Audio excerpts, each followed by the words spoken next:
Assalamualaikum, di dapur Bunda Santi lagi. Menu resep kali ini tumis kangkung pedas. Bahan-bahan sudah tertulis di video.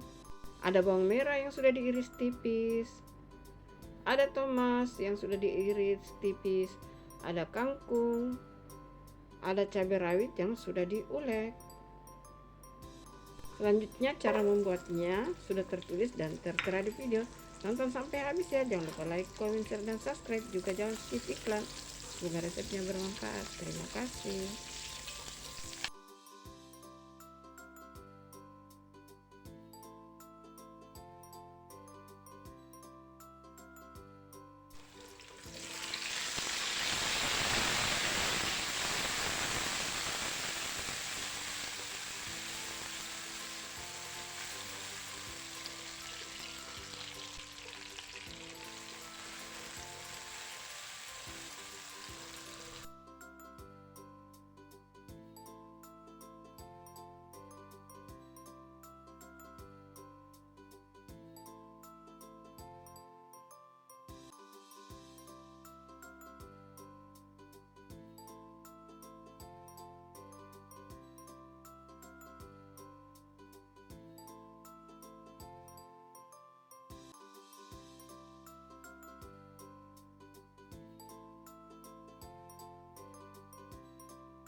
Masak itu.